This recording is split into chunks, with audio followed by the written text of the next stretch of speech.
We're live. Very good.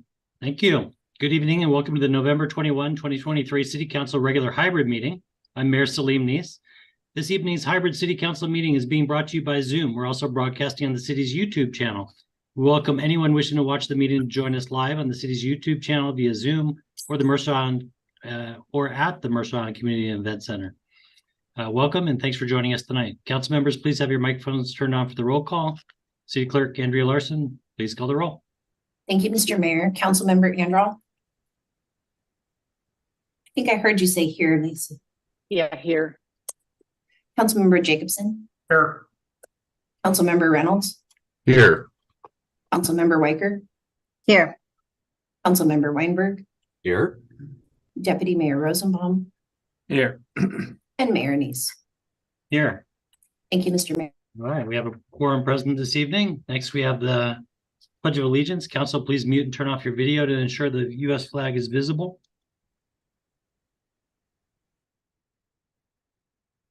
Pledge allegiance to the flag of the United States of America and to the republic for which it stands, one nation, under God, indivisible, with liberty and justice for all.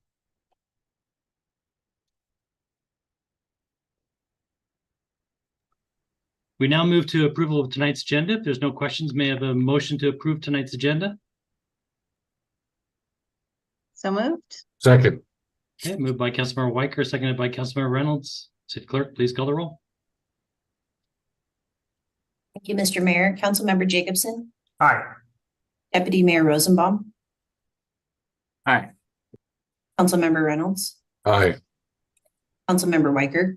Aye. Councilmember Andral. Aye. Councilmember Weinberg. Aye. And Mayor Neese. Aye. Thank you, Mr. Mayor. All right. Next up, we have the City Manager's Report. Welcome, City Manager Jesse Vaughn. Good evening, Mr. Mayor, members of the council. I will have Casey Thompson share her screen. Thank you, Casey. Next slide, please.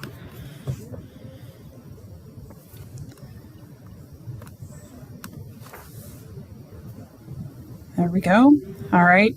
I should have started by saying happy Thanksgiving. Hope everyone has a good holiday week this week. Just a reminder to anyone that might be watching this evening's meeting, City Hall has been permanently closed. If you have any questions about how to most efficiently reach our staff team right now while we are in a bit of a transition, I will just remind you the best way to do that is by phone, our customer service team, or by email. And I have that information at the top of this screen. We also have this information on our city's website. Next slide, please. All right, Council, a look ahead to the end of 2023 here and our upcoming meetings. Your next meeting is Tuesday, December 5th at 5 o'clock. Council, I shared with you over the weekend that unfortunately it looks like the Slater Room here at the Community Center, where I am joining you from tonight, will not be ready by December 5th for you to return to in person. I will tell you we're darn close. But we've had just a couple of items that are taking a little bit longer than expected, and we have some equipment related to our cameras that has not arrived yet either. So let's plan for December 5th. We will be hybrid and hope that by the time we see each other in the new year, everything will be a go in the Slater Room. Upcoming board and commission meetings, just note the Parks and Rec Commission will be meeting on December 4th. I think we have a few other board and commission meetings in December, and those dates are all published on our website at the link at the bottom of the screen. Next slide, please. All right, related to the City Hall closure, I already went over the first couple of items, but I'll just mention, aside from a couple of things that are taking longer than expected in the Slater Room, which is where we'll be hosting our city council meetings going forward. We do have all of the audio system in, and we're testing microphones now. The room has also been painted. It's looking great. So the delay right now is just the network cabling and a few of the camera system components. We have finalized our agreement with the City of Newcastle to host our municipal court, and we are working on getting the court up and running there for the to hold their first court session, the first of the year. And then there's certainly a lot happening right now in my office related to long-range facilities planning. And Council, I've shared this with you a few times, but anticipate we'll have many council meetings dedicated to discussions next year of what comes next as a follow-on to the City Hall closure. All right, next slide, please. Just some updates on some capital projects and other things happening around the city. We have a pretty big water system improvement project happening over in the East Seattle neighborhood. That picture is crews laying new 8-inch ductile iron water main. So far, we've installed over 3,000 feet of pipe along 60th Avenue and on Southeast 32nd Street, all the way up to West Mercer Way. The project is going quite well. I live not too far from this construction site. I think hasn't been very disruptive. So next week we'll be working on the lateral lines, which are for the fire hydrants. And then we'll be working on installing new service lines in other areas, and then moving up to 62nd Avenue Southeast in the coming weeks. So thanks to everyone in the East Seattle neighborhood for your flexibility. And so far the project is going really well. We've had a lot of questions about what is happening on the 4004 Island Crest Way parcel. This is the property the city purchased a couple of years ago on the corner of Southeast 40th and Island Crest Way. We purchased it with the intent of using it now for transportation purposes, and also will be available to us in the future for transportation needs. What's happening right now on the property is, you can see the picture there. We've taken out the sidewalk. We'll be replacing the sidewalk in the coming weeks. New concrete sidewalks will take the place of the old sidewalks that were buckled and failing. We're doing a lot of landscaping on the site, essentially capping it so it will look aesthetically attractive. The landscaping and irrigation work will be actually happening throughout the remainder of the year, and some of it may spill into next year. So the next time I see you, we'll have some updated photos of what's happening out there. We've also just created a project webpage since we're getting so many questions on what are you doing on the site. So the link, although the link is not showing on this deck, we'll make sure we get that out to you. Next slide. Planting season is here. Some of you have seen this picture already. We took a load of trees. It is our fall planting season.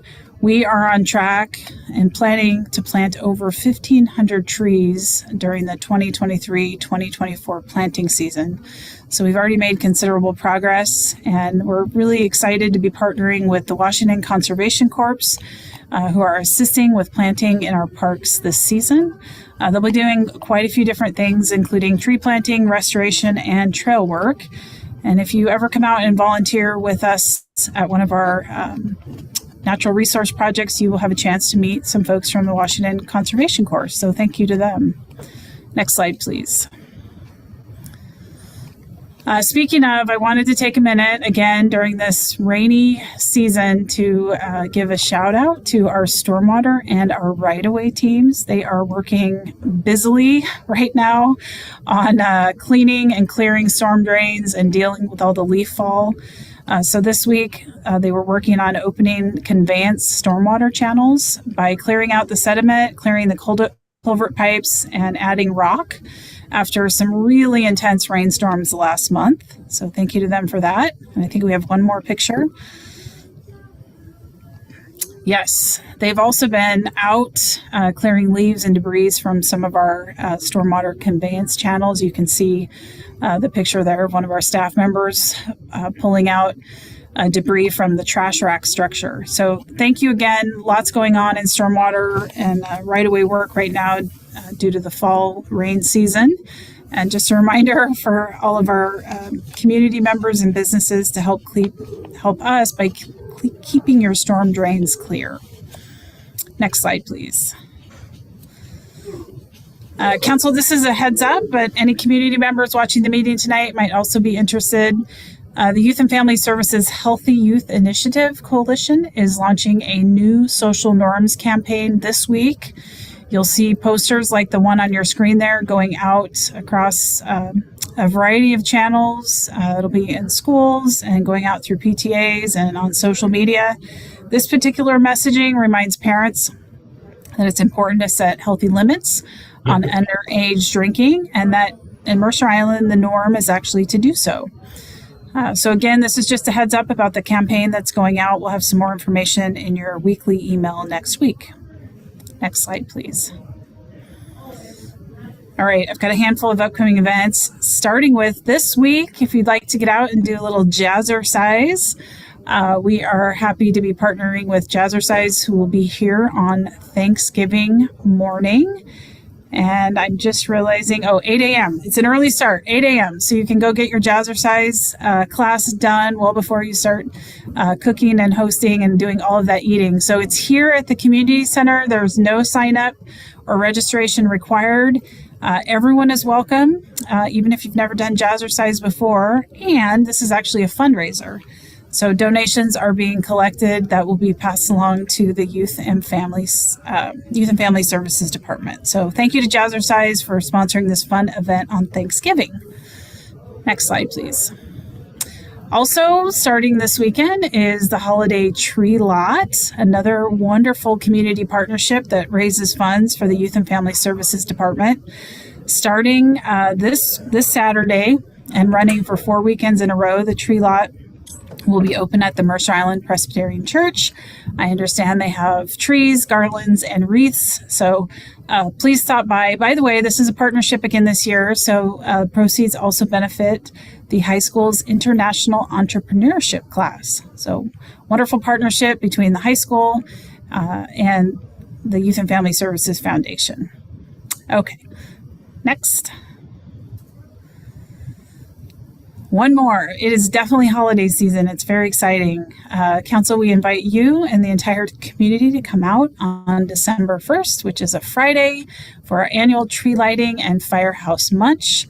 We will be lighting the tree on the corner of Mercerdale Park right around 6 o'clock.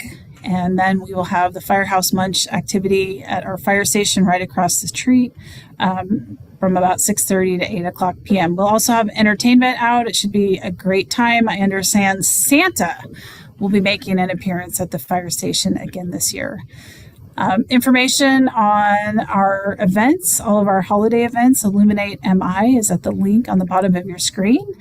And I will just remind you that the lights are on. Most of the lights are on, and then the rest of the lights will be turned on December 1st as part of the tree lighting ceremony. Next slide, please.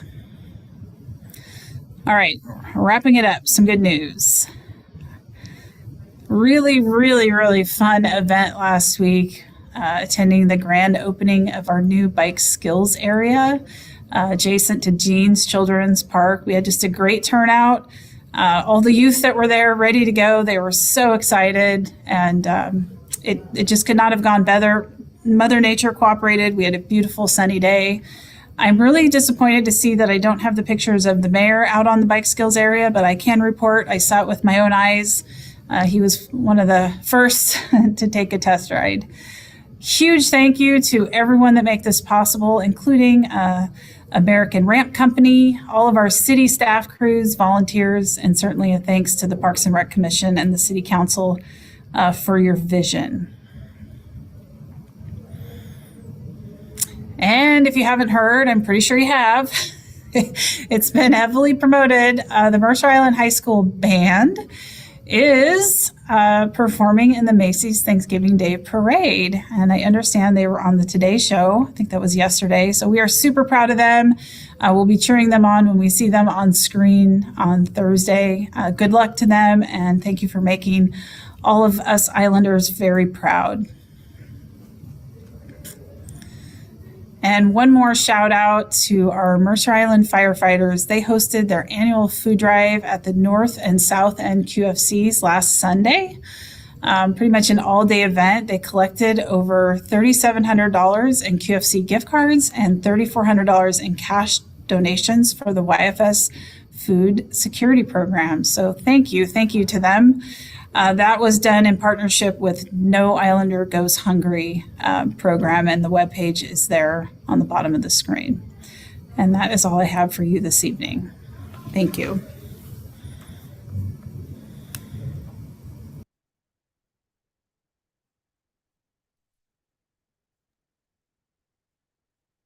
Our next item of business is appearances. This is an opportunity for anyone to speak to the city council on any item except items requiring a public hearing, any quasi-judicial matters, or campaign-related matters. City Clerk, is there anyone signed up for public comment tonight? Yes, Mr. Mayor, there were 2 people who signed up to speak. Very good. Tonight's agenda will include in-person public appearances and remote public appearances via Zoom. Individuals wishing to address the council may do so in person or by Zoom or telephone, provided they registered with the city clerk by 4 p.m. today. When it's your turn to speak, you'll be called by name. Remarks must be addressed to the council as a whole and not to individual council or staff members. Any person making personal, impertinent, or slanderous remarks, or who becomes boisterous, threatening, or personally abusive while addressing the city council may be requested by the mayor to leave the meeting. Please speak audibly, state your name and city of residence for the record. There'll be a timer on the screen. You'll have 3 minutes to speak. When your time is ended, I'll thank you for your comments and move to the next speaker or item of business. City Clerk, please call the first speaker.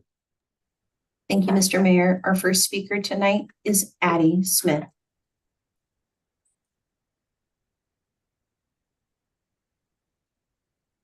Mr. Mayor, I do not see Addie in the audience. Shall I move to the next speaker? That'd be fine. Thank you. Our next speaker is Will Orendorff.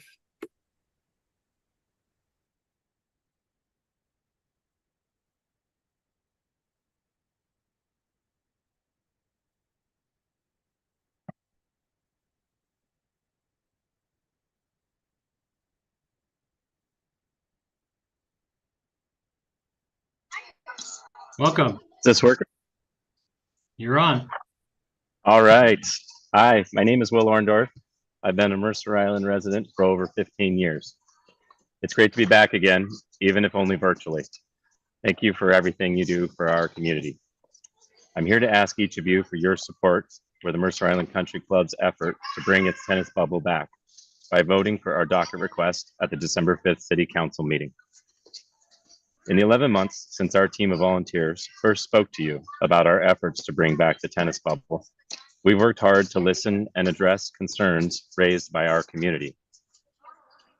For example, on November 5th, Dan Nordale and Michael Gaberman, 2 neighbors and members of the Mercer Island Country Club, knocked on every door of the 45 residential homes within 300 feet of the club. We explained the tennis bubble project, provided a flyer with details, and listened to the concerns of our neighbors. Not one neighbor told us they opposed the tennis bubble. Our team also provided details on the public process with opportunities to provide public comment. For those homes where no one answered, we left behind the flyer with details and contact info.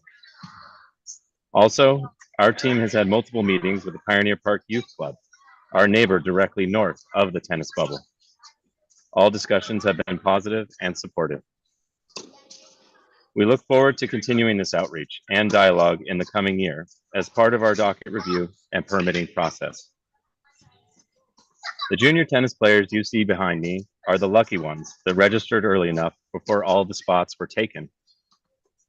When we have the use of 4 more indoor courts from November to May, we will greatly expand these youth tennis opportunities.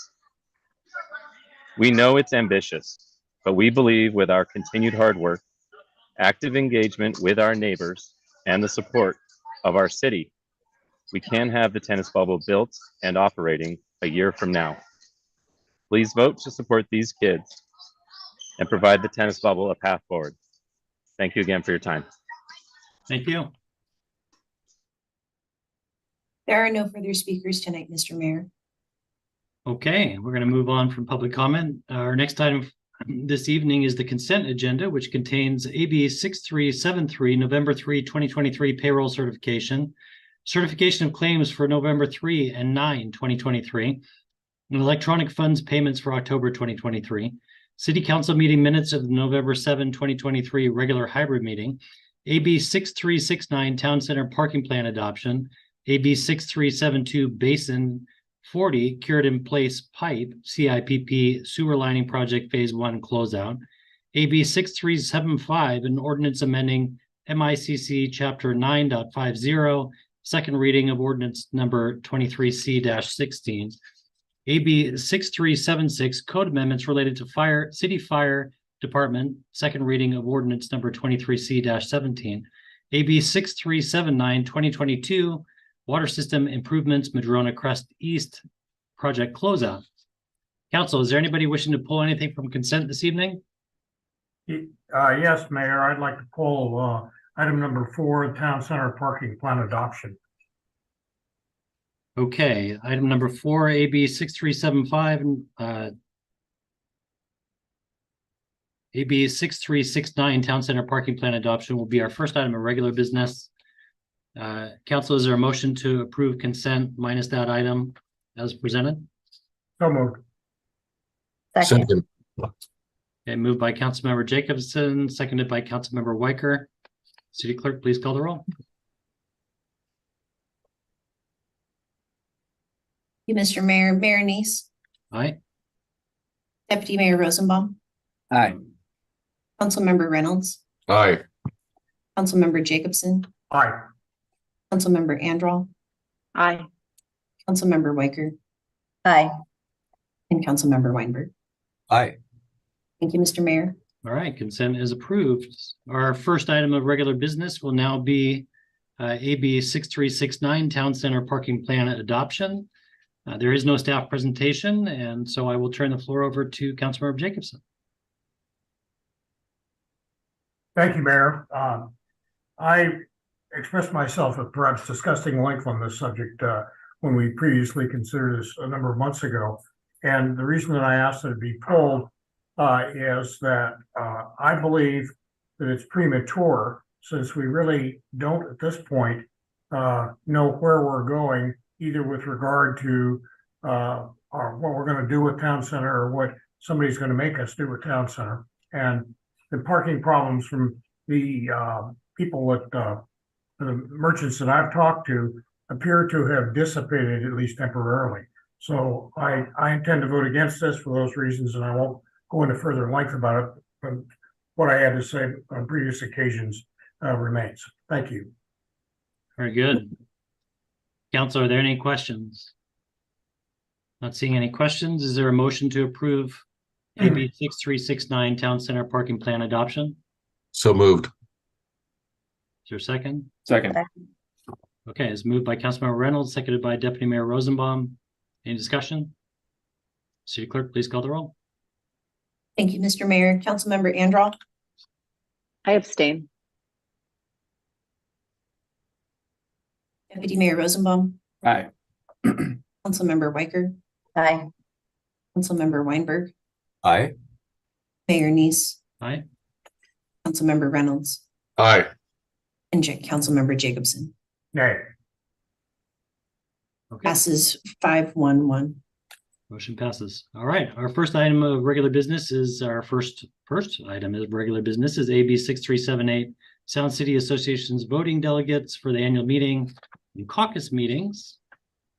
Council, we've been asked to appoint voting delegates tonight for 2 upcoming Sound Cities Association meetings, one for the annual meeting on December 6th and the other for the caucus meeting on December 13th.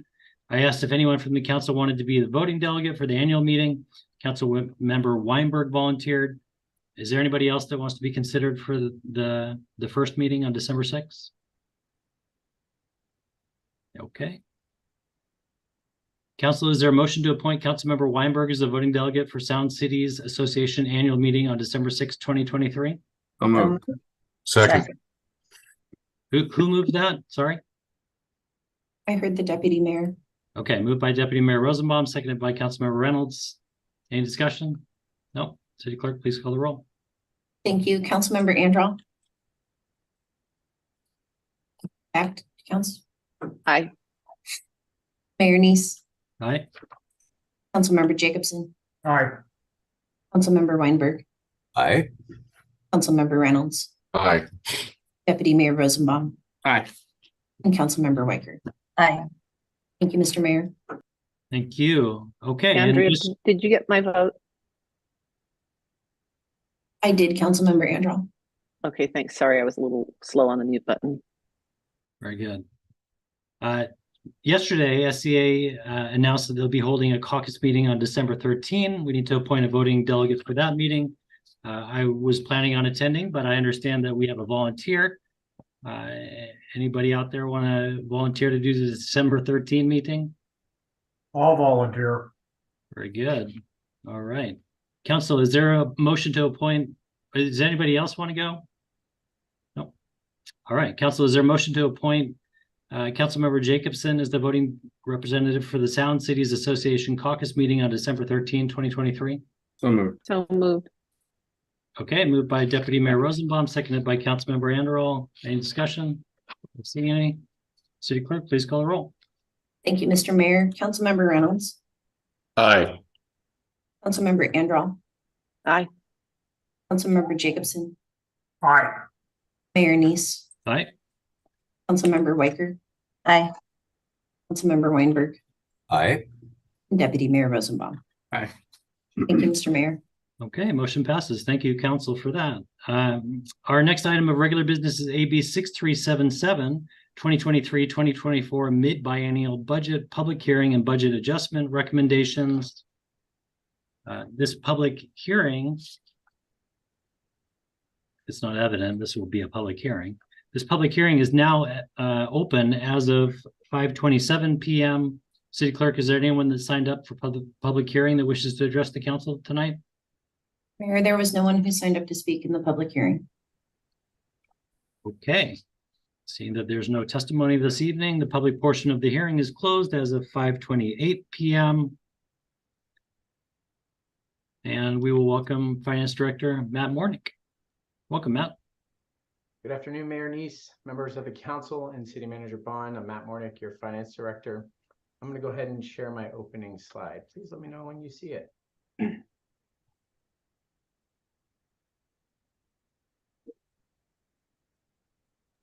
Yep, we see it. Okay, very good. We have a lot to cover this afternoon, so I'm going to go through 21 slides, beginning with a brief update on the city's finances through the third quarter of this year, before discussing the proposed mid-biennial budget adjustments, which is where we'll spend most of our time. Once we discuss the budget adjustments, I will review the recommended utility rates for 2024 and invite Utility Board Chair Mr. Tim O'Connell to share his insights regarding next year's rate adjustments. We'll end with an overview of the budget-related ordinances and resolutions that staff bring every November for the council's review and approval. These include the property tax levies for 2024, the city's 2024 contribution to NORCOM for public safety radio dispatch services, and a new item, the declaration of intent related to the water bond issuance scheduled next year, as discussed at the November 7th City Council meeting. Just thank you to the staff team for being here and ready to help answer questions, for which I will make pauses in the presentation along the way. All right, we'll start with the financial status update.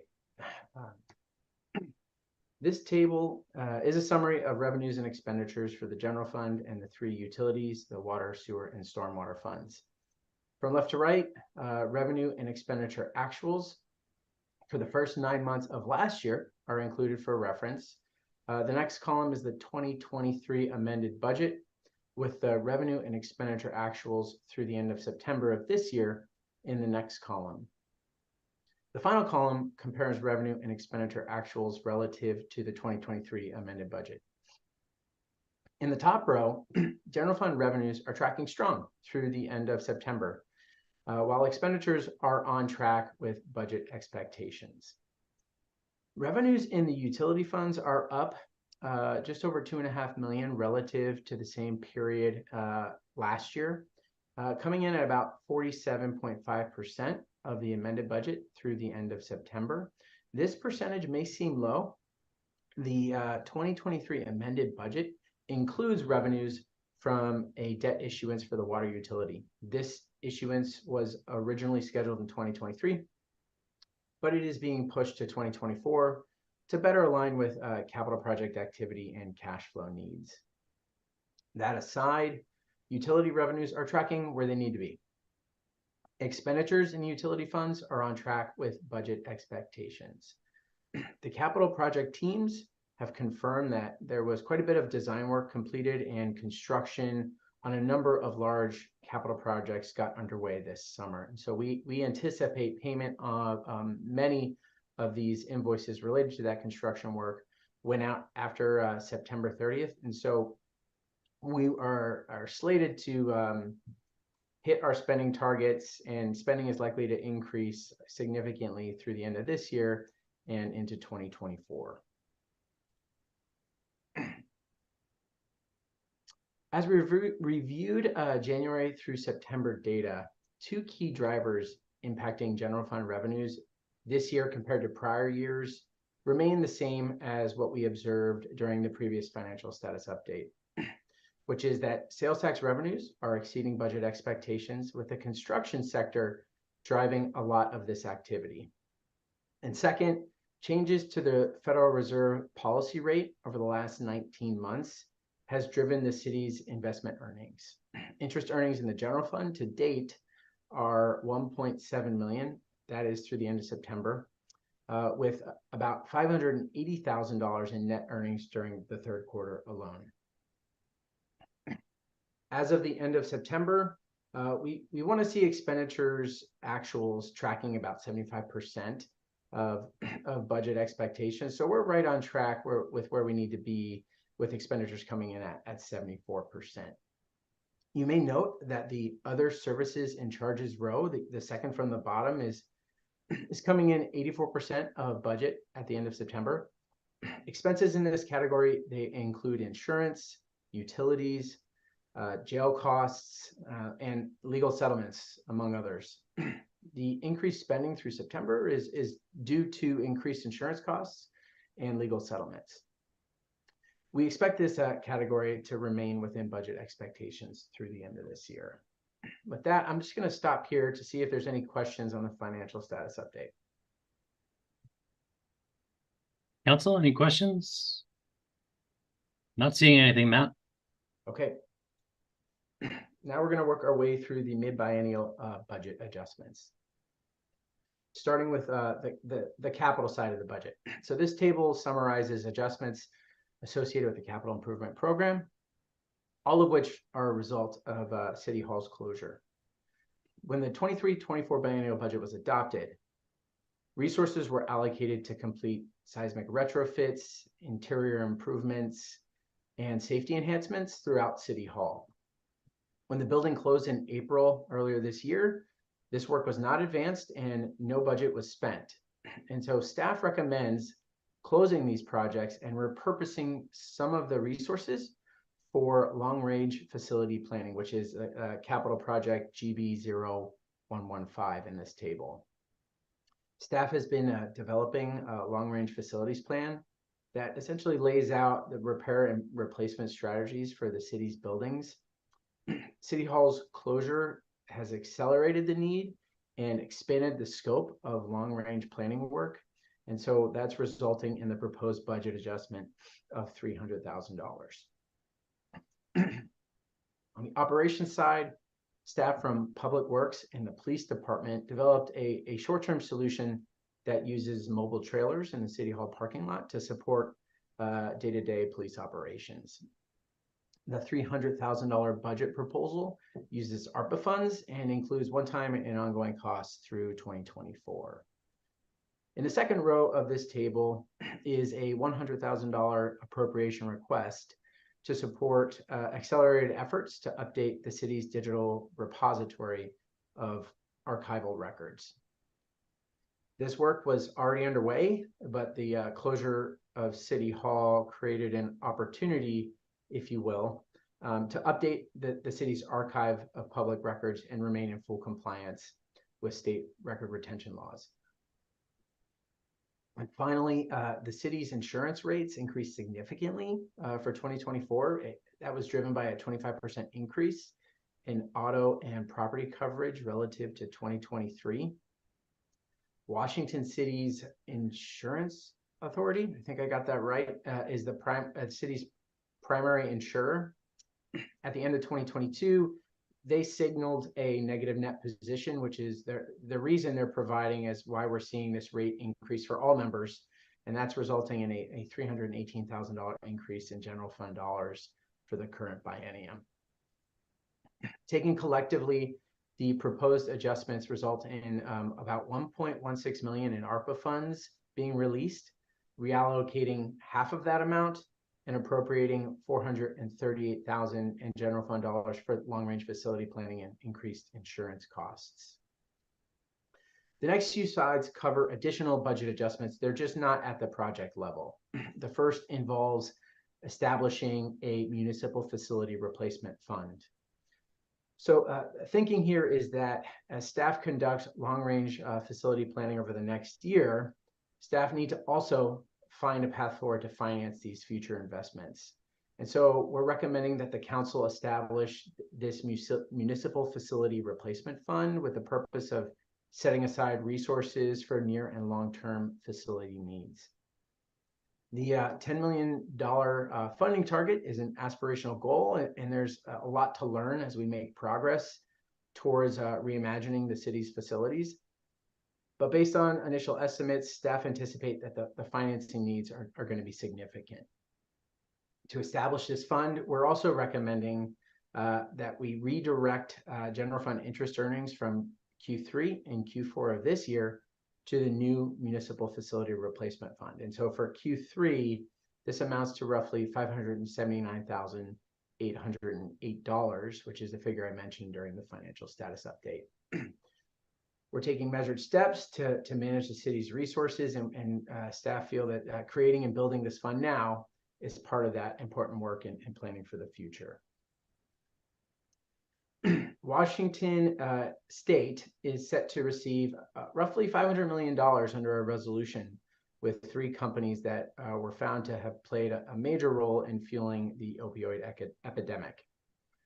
Mercer Island joined this resolution, and that positions the city to receive just over $41,000 each year in restricted dollars for the next 17 years to address the opioid crisis. And so the YFS team is here and ready to speak to any details around staff's recommendation. But in general, staff is recommending that these funds go to Mercer Island's Healthy Youth Initiative program.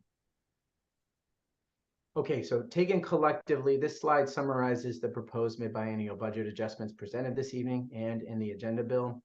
And before I open it up for discussion, I would like to invite City Manager Bond to speak to the proposed mid-biennial budget adjustments.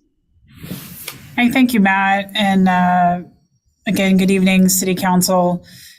So that wraps up Matt's recommendations specific to budget amendments, mid-biennial budget amendments. We have a couple more items that we wanted to talk with you about, and then we'll have some motions. I wanted to follow up on an email I sent this afternoon, and first offer my apologies. Included in your agenda bill was the background information on all 8 of these recommendations. I had fielded a question yesterday from the deputy mayor that I didn't quite understand until this afternoon when I realized the question he was asking. It was, do we need a motion tonight for these items to be included in the ordinance on December 5th? Council, we've handled this a couple different ways in the past. You can certainly approve a motion directing us to include these items in the ordinance for your consideration on December 5th, or you can discuss them by consensus. We've worked both ways. Our goal tonight, though, is to come away from the meeting with some understanding of what will be in that ordinance on December 5th, although you will still have an opportunity to vote on it, certainly. But the reason we do it in 2 parts is that by the time you see us on December 5th, that ordinance will be written, and it's a little harder to make changes to ordinances on the fly. So, Mr. Mayor, whatever your pleasure is this evening, if you'd like to move this forward by motion or just talk with the council by consensus, you certainly have our support. I will just ask that by the time we conclude our discussion that we have a good understanding of the items that will be included for that ordinance, and then my staff will prepare that material for you on December 5th.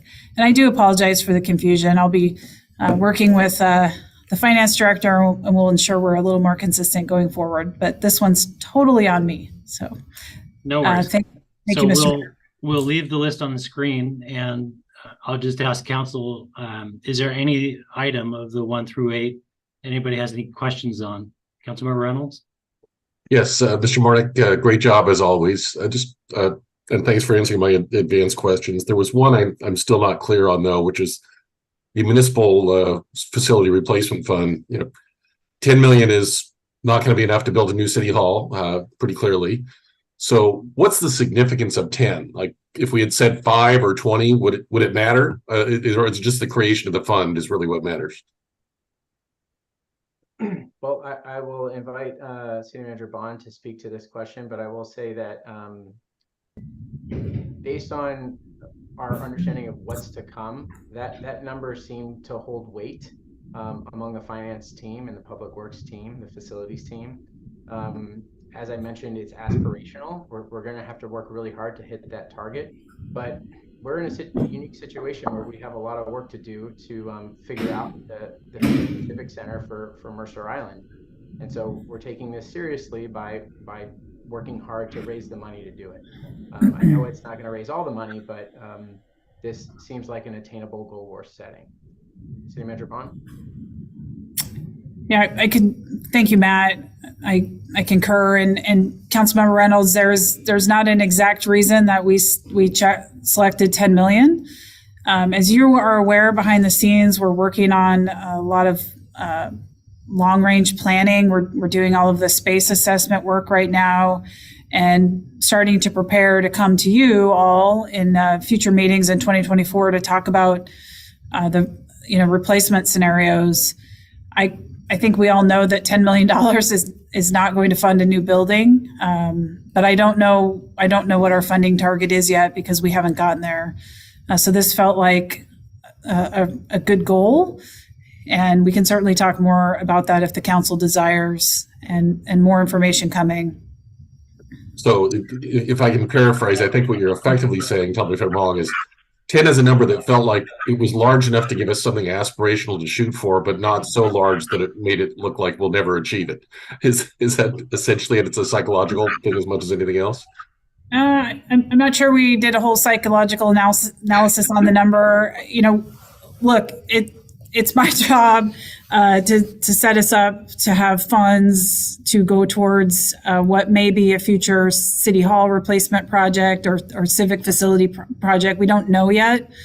So I am stopping short of making a commitment to what the final goal is. We haven't set the goal, but we have some excess resources this year due to some special circumstances with interest rates earned on our investments. So it really seemed prudent that we set aside that money because we know we have a big project on the horizon. Okay, thank you. Councilmember Jacobson. Yes, as to item number 7, is the 579,000 number, is that the Q3 or is that the combination of Q3 and 4 additional interest? Thank you for that clarification, Councilmember Jacobson. That is solely for Q3. The finance team will return next year once we are able to complete the year-end analysis and provide a figure of what the interest earnings will be for the fourth quarter of this year. So that the $579,000 figure on this slide is solely for Q3. Mayor, I've got a follow-on question, if I may. Go ahead. Is there, at this stage, Matt, a forecast of what we think that additional Q4, well, let me strike that.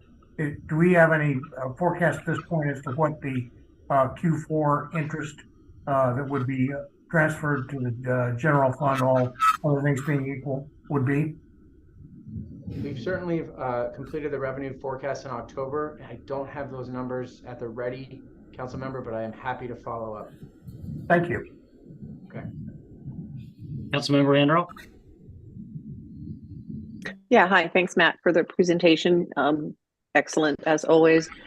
On item number 6, the $10 million kind of attracts the most attention, I think. Is there anything that we won't be doing in order to funnel money into this fund? And I apologize that I didn't ask this earlier, but it's just in listening to the discussions that the question came to me. So, I mean, are we gonna sacrifice anything that we would want to do or otherwise be planning to do? So right now, the establishment of the fund is happening by redirecting excess revenue that we had not anticipated, Councilmember Andel. So we're starting with the Q3 interest earnings. We met our budget goals for interest earnings. So the 580,000 roughly had not been allocated for any other purpose yet. So this money, we're not taking these funds away from something else. This is truly excess revenue. Now, the argument could certainly be made that you may have something else you'd like to do with those resources. This is just a staff recommendation considering the circumstances. And if I didn't answer your question, I'm happy to take another swing at it. No, I mean, I guess not a question, but just in kind of further discussion, if the reason we're getting this excess interest earnings is because of inflation, pushing interest rates higher. And that inflation is going to push expenses for the city higher as well. And so I'm concerned about directing what appears to be a financial windfall when it might just be just enough to cover what we need. Yeah, that's the concern that I have. So I certainly think I want to think about this for a while until the next meeting. But I understand where you're coming from. That's a good point. And I think all the council members know that, we are feeling across, all of our funds, the stress of inflation. So this fund, it sets aside, we're recommending that we set aside these excess resources, but also know that they're not thrown away, they're not locked up and the key thrown away. So, if we need to do something differently, and if you'd rather not establish the fund now and wait, the next opportunity to really talk meaningfully about this would be at your planning session, which will be in January, February, or once we've closed out the 2023 books. And usually we come to you around the end of April, early May with that presentation, so we can see where we finished the year on the whole. But we also wanted to honor the fact that we do have a significant event that has happened with the closure of City Hall. And I think we're all very concerned about the future replacement costs and how we might fund that, replacement facility. Understood. Thank you. Councilmember Weicker. You're on mute, Wendy. Thank you. Yeah, I thought Jake and Craig were ahead of me, but I'll take it. They are, but we're gonna give everybody a round before we double back. Oh, good. Okay, sorry, I wasn't paying attention to that part. So I just want to follow up on Lisa's comments, and I fully appreciate being prudent and careful, but I'm also keenly aware of the stress our staff is under and the expense and need to really significantly make some progress on this most significant situation of not having a city hall. So I'm in favor of starting this fund now. I appreciate we have some funding that we didn't expect that we can put there, and fully supportive of getting this fund going and getting our plans together to get this multi-year, really expensive project done. So getting our staff taken care of in the meantime. But I think this is one of the most important things we can do with this opportunity. Very good. Thank you. Councilmember Jacobson. I have a motion, but I'll turn it defer to my colleague Craig if he has other things he'd like to talk about. Councilmember Reynolds. Just real quick, the city manager, I think, alluded to this, but I want to make sure I understood. This is not a non-recourse choice, right? Once we put the money in, we can take it back out if circumstances require it. Yes, this funding is coming from the general fund. It's the most flexible type of funding the city receives. So if we need to make a change in the future, you can. I will also point out, Councilmember Reynolds, in an email you sent to us, you asked about establishing, a policy to go along with this new fund. And Matt Mornick and I agree that we should, put some meat on the bones around anytime we establish a new fund, just to make sure it's clear, what the intent is. And so that's all something we can do. It'll probably land in Q2 of next year, but we appreciate the suggestion. And to be clear on that, it was not just necessarily the need for a policy here, but I think the existing policy says interest earnings will stay in the fund that generated them. And we're kind of ignoring that policy, which I think we have the authority to do, but we should probably acknowledge that we're ignoring our own policy. Yes, the action you will take on the ordinance on December 5th, if this moves forward to that meeting, would basically formalize you doing something a little bit different than that policy. And just in case anyone's watching this meeting and wondering why the heck we have excess interest earnings, we have never seen anything like this before in our careers. It really is tied to extraordinary inflation. So as much as we are celebrating the additional resources, I don't think that this is a trend that will continue, or hopefully not. If hopefully the high inflation won't continue for sure. Okay, very good. Councilmember Jacobson. I move that we forward proposed budget adjustments 1 through 8 for final consideration on December 5th. Okay, is there a second? Second. All right, moved by Councilmember Jacobson, seconded by Councilmember Reynolds. City Clerk, did you capture the motion? I did. Thank you, Mr. Mayor. All right, any discussion? Not seeing any. City Clerk, please call the roll. Thank you, Mr. Mayor. Councilmember Jacobson. Aye. Councilmember Andral. Aye. Deputy Mayor Rosenbaum. Aye. Councilmember Reynolds. Aye. Mayor Neese. Aye. Councilmember Weicker. Aye. And Councilmember Weinberg. Aye. Thank you, Mr. Mayor. Very good. Motion passes. I go back to you, Mr. Mornick.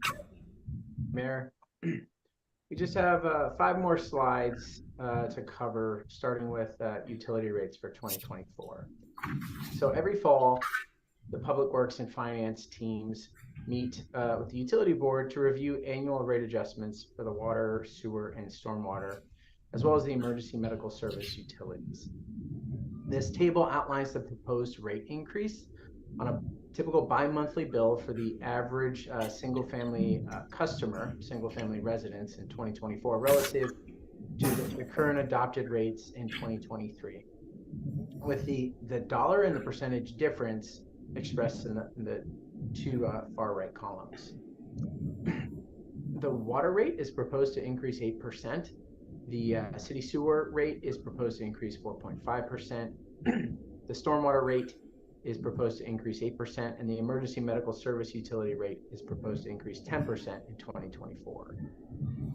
These rate proposals maintain each utility's operating and capital reserve targets, and it includes plans to seek outside funding to help pay for these major capital investments that are queued up in the capital improvement program, as well as part of staff and utility boards' ongoing work to balance the many infrastructure needs that we have with maintaining a similar year-over-year rate adjustment, so not to overburden current utility customers.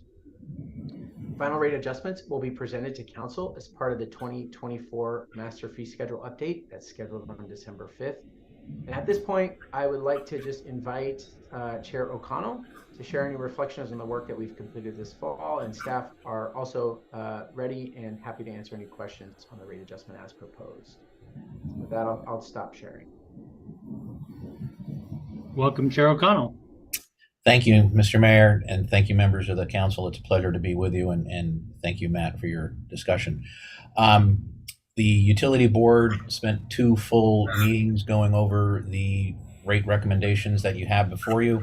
I think if you look at what's going into these rate recommendations, the increases in compensation costs is clearly one of, if not the major driver. But the other component, of course, is the capital construction program. The utility board has been working with the finance group for some period of time now, and we're really kind of encouraged by the debt financing that will be going on. It helps smooth out rate increases for ratepayers currently, but just as much, it's a question of what I refer to as generational equity. The water pipe that the city manager had a photo of for you at the very beginning of this meeting an 8-inch cast iron ductile pipe should be in the ground and functioning for at least 60 years, and like much of our infrastructure, sometimes as much as 80 years. And the debt financing allows for the cost of that infrastructure to be borne by the people who will be enjoying it over the course of the next 60 to 80 years. So it's something that, that as a policy matter, we think makes a lot of sense when we have a disproportionate amount of our infrastructure that was placed during the city's real growth in the 50s and 60s and is therefore reaching the end of its useful life. So we think that financing decision, it makes a lot of sense for us. The rates are smoothed rates so that the citizens don't see a dramatic increase year over year. They are a little higher or a little lower from year to year, but not substantial double-digit increases. The utility board considered all 4 of these rates, and they are all unanimous recommendations to the council. Thank you, Chair. Council, are there any questions for the chair? Councilman Reynolds. A quick one, and it may be that nobody on staff is old enough to know the answer to this, but when the pipes were put in the 50s and 60s, how were those financed? Were those financed with 20, 30-year bonds, or were they paid out of cash at the time? Or a lot of that was funded through by the developer. I mean, when the developer is putting in a new, multi-residential neighborhood, a lot of that is part and parcel of the development. But the main lines going down Island Crestway and through town center and whatnot, were those also local developers? I can't say. Okay. Once you get beyond the main system, yeah, can't say. Okay, that predates me too, council member. Don't be fooled by the gray beard. I assume that would be the case. Yes, don't worry. Councilmember Jacobson. Just a quick comment to thank Chairman O'Connell. I've been the liaison this year for the utility board, and the thoroughness with which the board and the staff work together to come up with these things is very impressive, and the input from all the members of the utility board, I think, has been superb. So it's been a joy to work with them, and the chairman will bestow the thanks on the chairman, and he can pass it along to the rest of the people on the board. But thank you very much. I most assuredly will, council member. Thank you. Councilmember Weicker. I just want to second Jake's comments. I remember being on the utility board when you were chair then, Mr. O'Connell. So I just want to say thank you for your almost decade or probably longer of service. Yeah, back in the day, you were an awesome leader then. I appreciate all the work you do on the utility board with your peers and colleagues and our finance team. So thank you very much for your service. Thank you for the kind words. Yeah, sentiment goes all the way around. All right, if there's nothing further, we'll let the chair go, and back to you, Mr. Mornick. Thank you for your time. Thank you.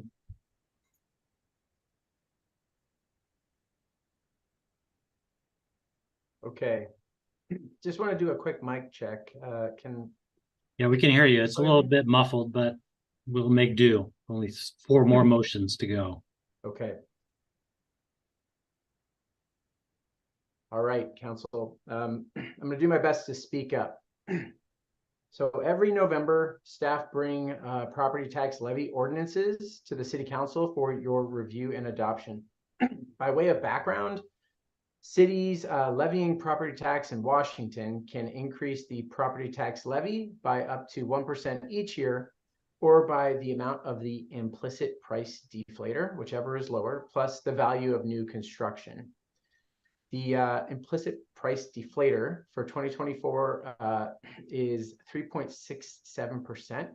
And so therefore the levy increase is limited to 1% in 2024. All cities in King County are required to submit an estimate of their 2024 property tax levies to the assessor's office by November 30th. And so this table shows the 1% estimated increase in 2024, both for the regular levy and the 2022 Parks Operation and Maintenance Levy lid lift. At the previous city council meeting, staff provided an overview of upcoming water capital projects and plans to issue tax-exempt limited tax general obligation bonds in 2024 to help fund these long-term investments. The declaration of intent provides additional time to use bond proceeds to support these major infrastructure improvements. So resolution number 1652 designates the city manager as the official responsible for issuing statements of official intent in compliance with the U.S. Department of Treasury's regulations. And the final component of the mid-biennial budget update is the action required to adopt the city's 2024 contribution for the regional public safety radio system. Staff has been notified by NORCOM that the city's 2024 contribution is the same as it was in 2023. Every participating city must adopt this kind of resolution before NORCOM can approve its 2024 budget in December. And compared to prior years, it's worth mentioning that the 2024 contribution is solely for the police department's use of emergency dispatch services. Eastside Fire and Rescues pays their own contribution to NORCOM. We will return the first meeting in December for council to adopt the 2023 and 2024 mid-biennial budget adjustments based on council's discussion this evening. And so the final slide outlines staff's recommendation for the council to adopt property tax ordinances 23-18 and 23-19, along with resolution number 1652 and 1653. And with that, I will pause and stop sharing and open it for questions. Very good. All right, before we get into vote-a-rama, council, is there any questions? Not seeing any. So, Deputy Mayor Rosenbaum.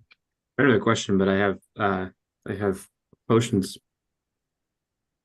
You want to make the 4 motions? Go ahead. Start with number 1. All right. 1, I move that we adopt ordinance number 23-18, establishing the dollar amount and percentage increases of the regular property tax levy and the levy lid lifts for fiscal year 2024. Second. Okay. Moved by Deputy Mayor Rosenbaum, seconded by Councilmember Reynolds. Any discussion? Not seeing any discussion. City Clerk, please call the roll. Thank you, Mr. Mayor. Councilmember Weinberg, Aye. Councilmember Reynolds, Aye. Deputy Mayor Rosenbaum, Aye. Councilmember Weicker, Aye. Councilmember Andral, Aye. Mayor Neese, Aye. and Councilmember Jacobson. Aye. Thank you, Mr. Mayor. All right. Motion passes. I proceed. You can. Next motion. Thank you. I move to adopt the ordinance number 23-19, appropriating funds and establishing the amount of property taxes to be levied for fiscal year 2024. Second. Okay. Moved by Deputy Mayor Rosenbaum, seconded by Councilmember Jacobson. Any discussion? Not seeing any. City Clerk, please call the roll. Councilmember Weinberg, Aye. Councilmember Weicker, Aye. Mayor Neese. Aye. Councilmember Jacobson, Aye. Councilmember Andral, Aye. Councilmember Reynolds, Aye. and Deputy Mayor Rosenbaum. Aye. Thank you, Mr. Mayor. Motion passes. Second to last. All right. I move to adopt resolution number 1652, appointing the city manager for the purpose of designating certain expenditures for reimbursement from bonds that may be authorized and approved by the city for city issuance in the future. Second. All right. Moved by Deputy Mayor Rosenbaum, seconded by Councilmember Jacobson. Any discussion? Not seeing any. City Clerk, please call the roll. Thank you, Mr. Mayor. Councilmember Weicker, Aye. Councilmember Andral, Aye. Deputy Mayor Rosenbaum, Aye. Councilmember Weinberg, Aye. Councilmember Jacobson, Aye. Mayor Neese, Aye. and Councilmember Reynolds. Aye. Thank you, Mr. Mayor. Motion passes. Last one. Last one, I move we adopt resolution number 1653, approving NORCOM's 2024 budget allocation from the city of Mercer Island. Second. Okay. Moved by Deputy Mayor Rosenbaum, seconded by Councilmember Reynolds. Any discussion? Not seeing any. Please call the roll. Deputy Mayor Rosenbaum, Aye. Councilmember Andral, Aye. Councilmember Reynolds, Aye. Councilmember Jacobson, Aye. Councilmember Weiger, Aye. Councilmember Weinberg, Aye. and Mayor Neese. Aye. Thank you, Mr. Mayor. All right. Thank you, council. Thank you, city clerk and Matt Mornick, finance team, and everybody here to answer our questions. See you December 5th. All right. We now move to other business in the planning schedule, for which we welcome City Manager Jesse Bond. Okay, I'm going to repeat myself one more time just to make sure everyone got the message. Council, we had hoped to be in person in the Slater Room at your December 5th City Council meeting. Unfortunately, the network cabling and some parts for our camera system are delayed, and we're not going to make it. So we will continue in our virtual/hybrid format through the December 5th meeting. That should give us enough time, famous last words, to be ready to be back in person and fully tested by the time I see you January 2nd. Speaking of January 2nd, I will remind you that is a meeting that we do the mayoral and deputy mayoral appointments, so we can plan ahead for that. And now working backwards a step, you do have a council meeting on December 19th that we have not canceled yet. I'm going to recommend, we normally take that one off, that we make the final decision on that December 5th, just in the event we have an item carry over. So I think that's it. Thank you all. Almost the end of the year, and I'll say it again, happy Thanksgiving. Thank you. Same to you. All right, council, any upcoming absences to report? Nope. Council member reports. Councilmember Anro, anything to report? Nothing to report. All right. Councilmember Jacobson? Nothing. Okay. I have nothing to report. Councilmember Reynolds? Just want to note that I attended the bike skills area opening together with a number of members of the council. It was a great event, and I wanted to send a big thank you out to the staff and all the community volunteers who worked to make that happen. You made a lot of kids very, very happy. And for the record, I offered my bike, but you didn't take me up. So fear took over. All right, Deputy, as it should have with me. Deputy Mayor Rowland. Nothing to report. All right, Councilmember Weicker.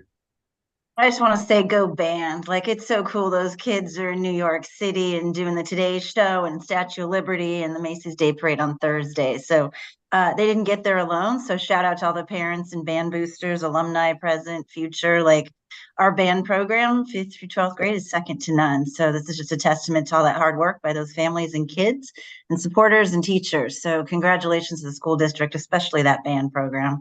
Something to be hugely proud of. Doesn't happen very often for very many bands. For sure. Councilmember Weinberg. I wanted to second what Councilmember Weicker said. Go Islanders, go. Very good. The next hybrid meeting of the City Council is scheduled for Tuesday, December 5th, 2023 at 5 p.m. The time is now 6:09 p.m. The City Council will go into executive session for approximately 90 minutes to discuss with legal counsel pending or potential litigation pursuant to RCW 42.30.110 close paren, little I, close paren, and to consider the selection of the site or the acquisition of real estate by lease or purchase when public knowledge regarding such consideration would cause a likelihood of increased price pursuant to RCW 42.30.110 paren 1 close paren, little b, close paren. No action will be taken following the executive session. As a reminder, the council, please stay seated until the city staff has terminated the broadcast. Good evening, happy Thanksgiving, and thank you for joining us tonight.